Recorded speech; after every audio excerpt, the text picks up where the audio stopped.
Hello and happy Saturday. Cynthia Gordon representing Whole, Women Helping Others Live Empowered. I'm continuing on with my series on depression, anxiety, and even suicide. And today I have a guest who has some experience in this area, a mother of a teenager who has made an attempt at suicide. And this is a very important topic, you guys. So I pray that um, all who need to hear it, that some tools may be given that can help you and your child or yourself, because this anxiety and depression, this world is hard. So without further ado, I want to welcome Mother to the show today. Hello, and thank you so much for joining me on today. You're welcome. And I know that this is a sensitive topic for everyone, for your whole household, I would imagine. So again, I appreciate you taking out the time and being willing just to open up. So thank you very much for joining me on today. Absolutely. Yeah. So tell me, how old is your child? She's 15. Female, 15 years old. Okay.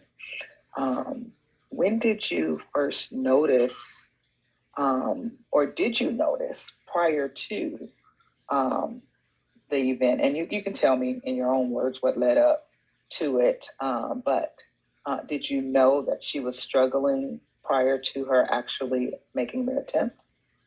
No, and that's what was really hard and difficult for both my husband and myself. We were noticing at the end of, I'd say, around the 8th grade, we saw that there was a difference in her demeanor.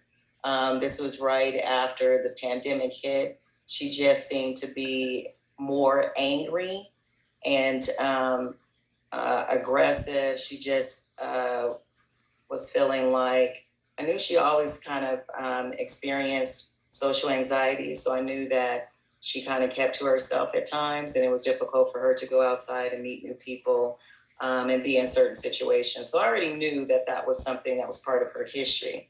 But then it became to a point where she started isolating more. She started being in the dark.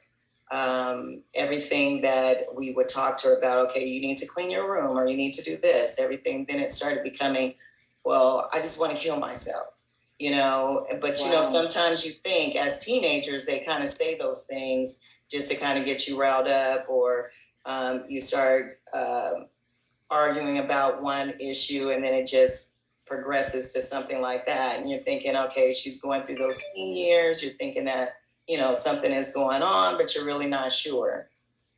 So Okay. Started that around the 8th grade. And then by the 9th grade, it just started really progressing.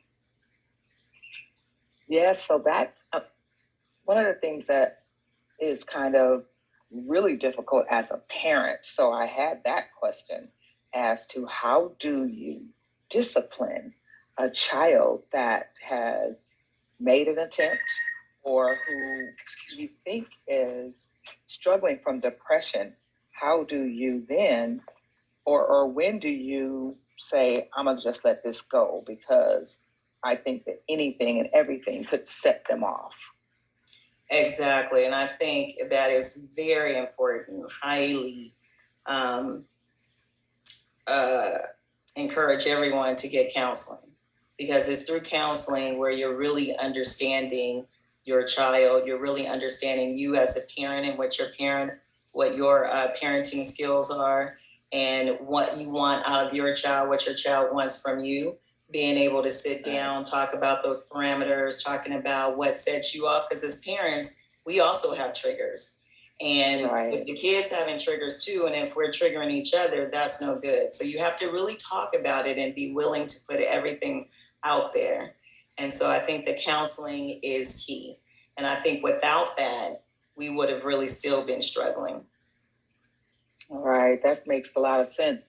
Now, would you say that even before the words "I want to kill myself" comes out, that maybe parents might want to look at the behaviors of their child and consider counseling. You don't have to wait until it gets to be drastic, you know, like Right. if you know your kid is upbeat normally, then you would want to see everything isn't always, and I know that in my experience, a lot of times we think that, okay, well, maybe they're experimenting with drugs or something like that. But sometimes it's just them by themselves and some internal pain Right. that makes their behavior change.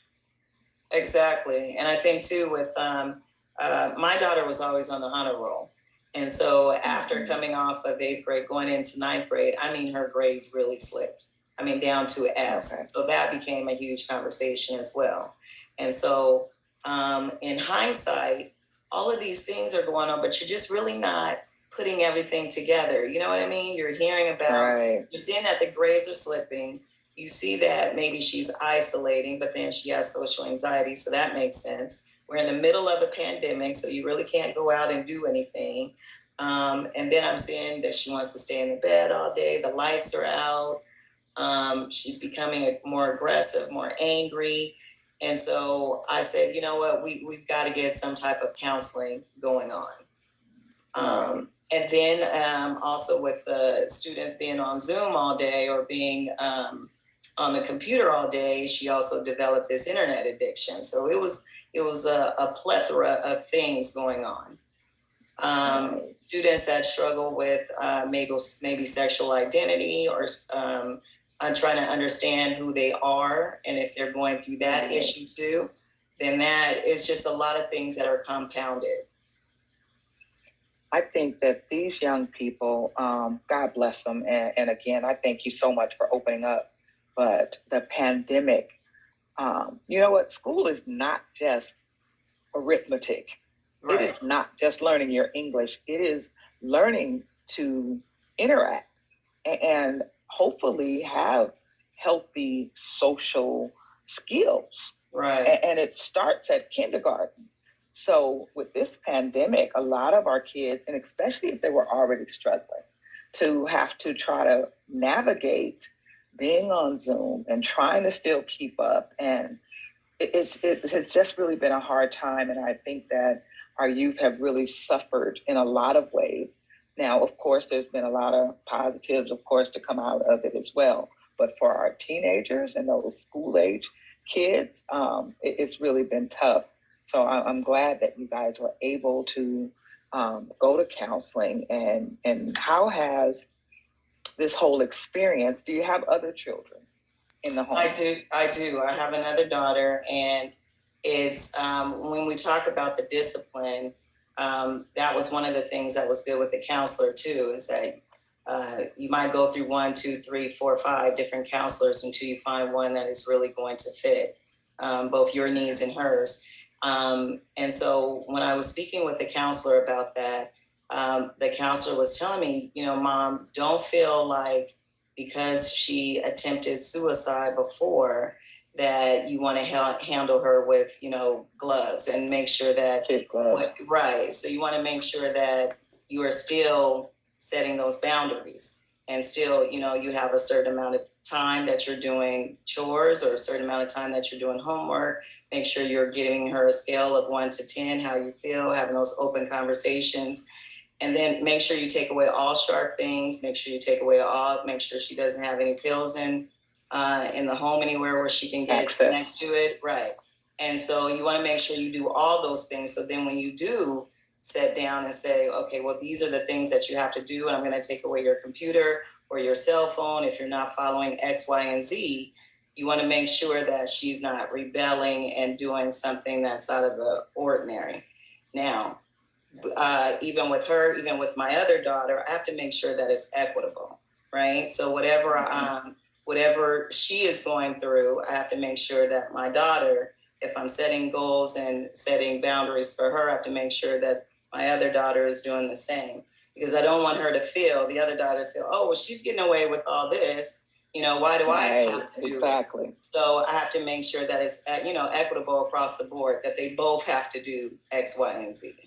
And just you don't get a pass because you attempted or that you're feeling depressed or whatever. We understand certain things that might be happening with you, but you know, you don't want to continually give them a pass over and over again. Yeah, that was the big thing. I was wondering with the child that has the struggle going on, do you now just say, well, you know what? I can't parent, I can't discipline because they may do X, Y, or Z, or how, how best to manage that. And that's I'm sorry. And that's how I was in the beginning. Right. Exactly what you said. I didn't want to discipline. I thought, okay, my God, it was my fault. You know, I came too hard.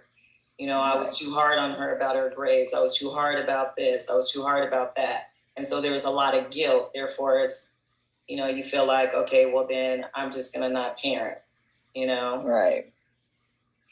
And we know that's not an option. Right. That it is truly love that keeps you with those guidelines and with those standards. But certainly it puts you in a tough spot where you have to figure out, you know what, everything can't be a fight. Right. And how do I best talk this out? And I've spoken on many videos before about communication. It is so important that we communicate. And that's got to be a two-way street. That's got to be not just a talk, but a listen as well. Right. So it's good. And of course, you also, having another daughter in the house, you want to make sure that you attend to her needs as well, while being a parent that holds them to their responsibility. There's still responsibilities as far as schooling, their housework, and so forth. Now, have you found any programs that have been helpful for you, or were you able to just get counseling through your medical insurance, or anything that you can think of that's been helpful?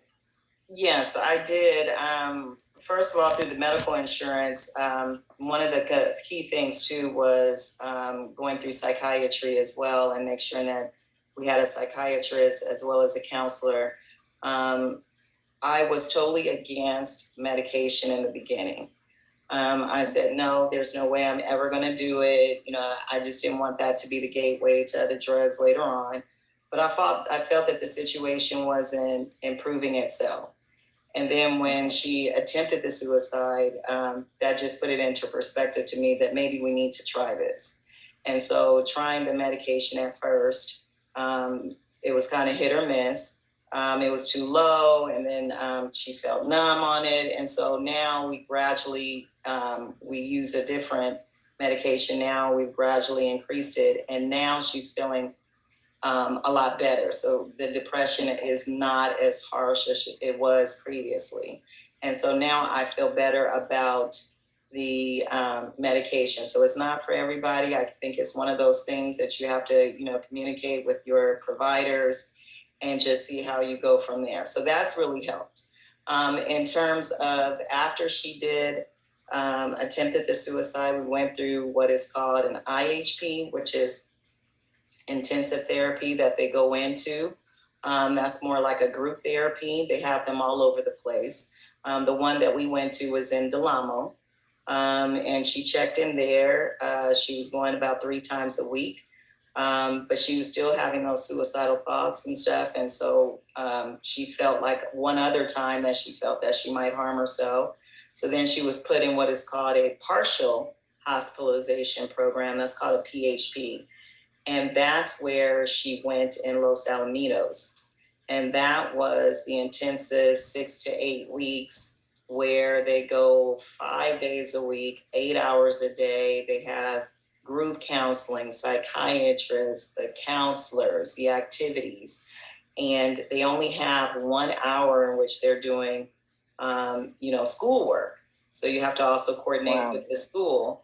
But like they told me, I was really concerned about the school and her being so behind, and, you know, that being another issue.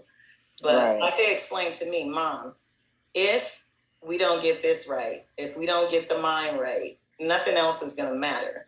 We have to get this right first. So, you know, the schoolwork, whatever grades she's getting, all of that, you're going to put that to the side, because right now It's got to be secondary. Right. Everything is based on the mental. If the mental's not right, nothing's going to be right. And so that was one of the programs that I absolutely love. I think that was the catalyst. I think that was what really helped her. And she even said so herself. Matter of fact, she even cried when she left the program because it was so beneficial to her. And she built those relationships with the other parents. And what I also liked is they also brought me into it, the counselor. And then I would speak with the counselor. I got a lot of input from the counselor, and then as a family unit, we did that counseling, and then we had experts on Saturdays for 2 to 3 hours where we would they would talk to us, and they would talk about different topics. And so then you're talking with other parents who are going through certain things, the same similar things, and even worse in a lot of cases. Right. Who have kids who have attempted suicide 3, 4, 5, 6 times. And so it's really eye-opening. And I think that was probably the best program ever. I really, really enjoyed that program. Great. You know what? I think that, and especially in our age group, we didn't know a lot of families that went to counseling or individuals that went to counseling. And so even coming up in the Black community, especially, it just wasn't something that you knew about. And I beg people now to take a look at it and not have that stigma wrapped around it. Because if we need help, we got to go get it. Right. And so I'm sure that when she was in the program and getting to meet other teenagers who felt some of the things that she felt, it had to be helpful. And as you stated, it was helpful for you meeting other parents. It's the same thing, that you get to somebody that you think that no one will understand.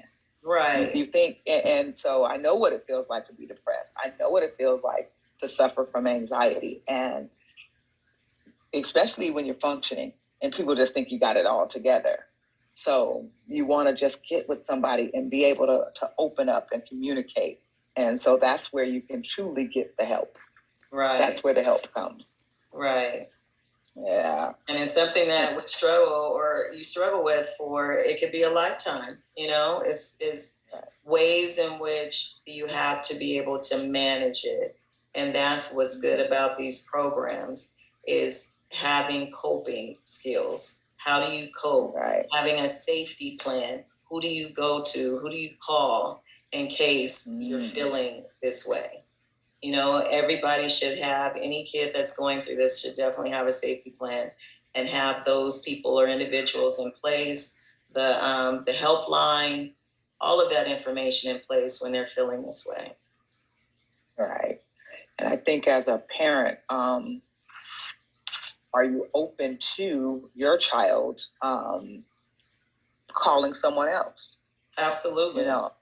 Because sometimes I can see, and I've talked to a lot of people during this whole series about this, you gotta know that you're not always gonna be your child's go-to. Right. And it's gotta be okay. And as you spoke about even the grades, everything has to take a back seat if, whether it's you or your child is thinking about harming yourself. Because I won't get any grades if I am checked out or if I'm in a hospital. So yeah, we got to make sure that we're okay on the inside. And it's fine for us to get up and people ask you how you're doing and you say, oh, I'm fine. But Right. It's not fine on the inside. We've got to take a look from the inside out. Exactly. And then once you get that together, then the other things will fall into place. Now, how long has it been for you? And would you say that, how are the grades? Are we back in school now? Yes. Yes. Okay. It went, let's see, that's happened like at the tail end of the 8th grade. We went through a whole year and a half. And then, so she's finally because we just finished the PHP program last, I say probably about November through January.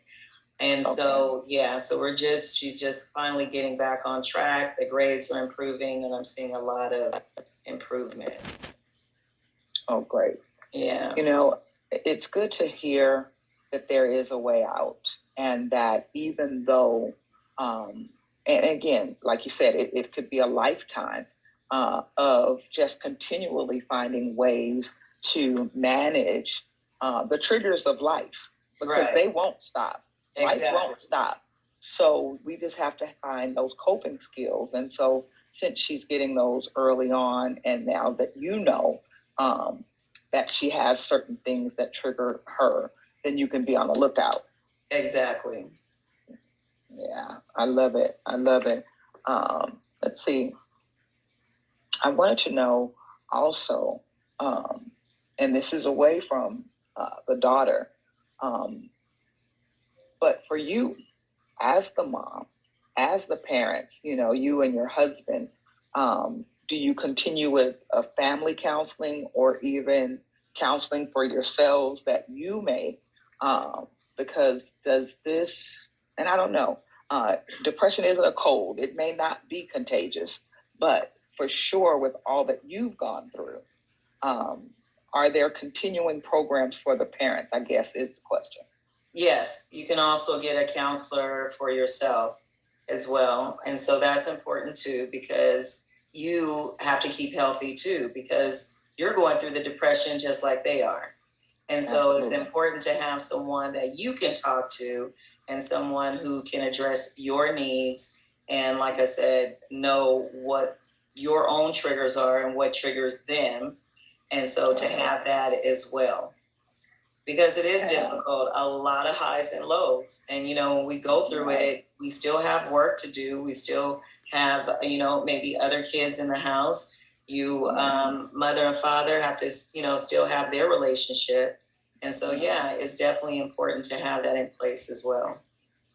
Right. Your support system, which we've always all heard, it takes a village to raise a child. And that is more true now than ever. Exactly. But even that, your village needs to be in place so that when mom and dad want to go out, can you go out without feeling like I need someone in place, or do I have someone in place, should I say, that will be on the lookout and watching for things that go on inside of my home. Right. So, okay, well, this has been informative. And again, my whole attempt is that we open up some of these conversations that we may not have had, and that people even know what to look for.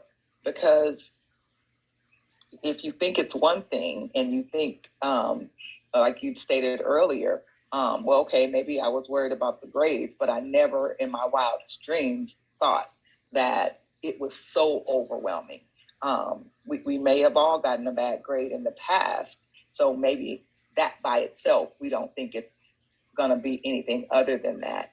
And then the other thing I don't think we really touched on is kids that just throw it out there and you don't think that they're serious. Right. We gotta be on the lookout though. Right. Because we don't know. Is that just something that they will say because they don't want to do their chores, or because the grades was bad and they want you off their back, if you will. But we gotta listen. That communication is key, and it's not just you talking to your child, but listening, and even the nonverbal signs that are there is really important. Right. And if they are making those statements, whether you believe them or not, always err on caution and go with, trying to get them some help, And so I think that's really important, whether you choose to believe them, whether you think that they're saying it just out of spite, or, or if they're sincere. Right. You don't know, but you don't want to ever say, but what if I could have, should have, or I should have done this, or had I done this, I could have stopped it. Right. Yeah. So that's a very good point. Where I certainly appreciate you stepping in to have this conversation with me. And as always, I pray that it blesses someone, because certainly, and I pray for you and your family. You know that God says he'll never leave you nor forsake you, and that he is with you. And you know what, these things, as hard as it is to go through, it will make you and your family stronger. That is my prayer for your daughter and daughters, that they can communicate with you and just keep finding ways to just handle the triggers as they come up, and to just deal with life. Right. And so I thank you. I thank you. I thank you. And to all, I hope that this video has been a help to you and that you will use it. And sometimes these videos may not be something that you are experiencing at the time, but I promise you, knowledge is power. And if you start seeing the signs even in someone else's home, maybe you can bless one of your friends or family members and say, hey, something's looking different with Johnny, something looking different with Keisha, something looking different. And just keep your eyes open, people. It is our job, each one, to help someone. So I love you. Have a happy Saturday on purpose. Take care.